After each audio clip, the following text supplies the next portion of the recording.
कभी सोचा है कोई भी भाषा आखिर बनती कैसे है? ये कुछ एक बड़ी इमारत बनाने जैसा है ना? तो चलिए आज हम हिंदी भाषा की इसी इमारत की नींव रखते हैं और इसके बिल्डिंग ब्लॉक्स को एक-एक करके समझते हैं। तो चलिए सफर शुरू करते हैं। थोड़ा समय में पीछे चलते हैं और जानते हैं हिंदी की इस दिलचस्प कहानी को। ये कोई आज की भाषा नहीं है, इसकी जड़ें हजारों साल गहरी हैं। अरे वाह, हिंदी का सफर तो वाकई बड़ा ही रोमांचक रहा है। सब कुछ शुरू होता है महान भाषा संस्कृत से, जो इसकी कह सकते हैं पूर्वज है। फिर जैसे जैसे सदियां बीती, ये पाली और प्राकृत जैसे रूपों से गुजरी और धीरे धीरे, बहुत धीरे धीरे बदलकर आज हमारे सामने है अपने इस मॉडर्न हिंदी रूप में। जरा सोचिए, कितने बदलाव, कितनी सदियों की कहानियां, सब कुछ ये भाषा अपने अंदर समेटे हुए हैं। अब ये जो खूबसूरत आवाजें हैं हिंदी की, इन्हें लिखा कैसे जाता है? इसके लिए हम इस्तेमाल करते हैं देवनागरी लिपि का। और पता है इसकी सबसे खास बात क्या है? ये पूरी तरह फोनेटिक है, मतलब जो लिखा है ठीक वही बोला जाएगा, कोई कंफ्यूजन ही नहीं। और हाँ, सिर्फ हिंदी ही नहीं, संस्कृत और मराठी जैसी कई और भाषाएं भी इसी लिपि में लिखी जाती हैं। अच्छा, ये तारीख भारतीय इतिहास में बहुत खास है। 14 सितंबर 1949। इसी दिन हिंदी को भारत की राजभाषा मतलब ऑफिशियल लैंग्वेज का दर्जा मिला था और इसीलिए हम सब हर साल इस दिन को हिंदी दिवस के रूप में मनाते हैं। तो चलिए अब आते हैं हमारे सबसे पहले और सबसे जरूरी बिल्डिंग ब्लॉक पर, और वो है वर्ण, यानी कि हिंदी की वर्णमाला। यहीं से तो सारी कहानी शुरू होती है। यहाँ एक छोटा सा लेकिन बहुत जरूरी फर्क समझना होगा, ध्वनि और वर्ण के बीच। देखिए, ध्वनि तो वो आवाज है जो हम मुंह से निकालते हैं, है ना, जिसे हम सुनते हैं। और बस जब उसी आवाज को हम लिख देते हैं तो वो वर्ण यानी अक्षर बन जाता है। तो मतलब एक है सुनने के लिए और दूसरा देखने और पढ़ने के लिए। सिंपल। पूरी हिंदी वर्णमाला में कुल 52 वर्ण होते हैं। और कमाल की बात पता है क्या है? इन्हीं 52 अक्षरों के अलग अलग कॉम्बिनेशन से हिंदी के लाखों शब्द बनते हैं। सोचिए, सिर्फ 52 लेटर्स। अच्छा, तो इन 52 वर्णों को भी हम 3 मेन हिस्सों में बांट सकते हैं। देखिए, 11 तो हो गए स्वर, 33 हो गए मुख्य व्यंजन और बचे 8 अन्य वर्ण। अब ये जो अन्य वर्ण है ना, इनमें संयुक्त व्यंजन आते हैं, जैसे क्ष, त्र, ज्ञ और कुछ स्पेशल साउंड्स भी हैं जो भाषा को और भी रिच बनाते हैं। तो पहले बात करते हैं स्वर की, यानी वाउल्स। ये वो साउंड्स हैं जिन्हें बोलने के लिए मुंह में हवा को कहीं रोकना नहीं पड़ता। आवाज बिल्कुल फ्री फ्लोइंग होती है।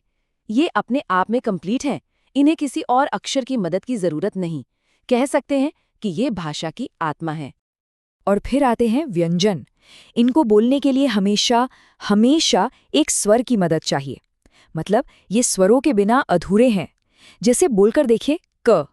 ध्यान दिया, आखिर में अ की आवाज अपने आप आती है, क। बिना स्वर के तो व्यंजन को बोला ही नहीं जा सकता। तो ठीक है, हमारे पास अक्षर आ गए। अब देखते हैं कि जब ये बिल्डिंग ब्लॉक्स आपस में जुड़ते हैं तो क्या कमाल होता है। चले शब्दों की जादुई दुनिया में। शब्दों की दुनिया में सबसे पहले बात करते हैं संज्ञा की। बहुत आसान है। दुनिया में हर चीज का एक नाम है ना?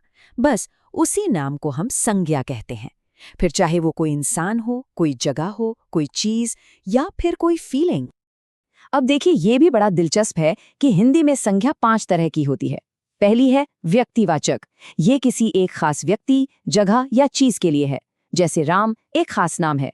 दूसरी है जातिवाचक। ये पूरी की पूरी कैटेगरी के लिए है, जैसे नदी। अब ये कोई भी नदी हो सकती है। फिर आती है भाववाचक, जिसे हम छू नहीं सकते, सिर्फ महसूस कर सकते हैं, जैसे किसी चीज की मिठास। चौथी है समूहवाचक, जो एक ग्रुप को दिखाए, जैसे सभा। और आखिर में द्रव्यवाचक, जो किसी मटेरियल के लिए हो, जैसे सोना।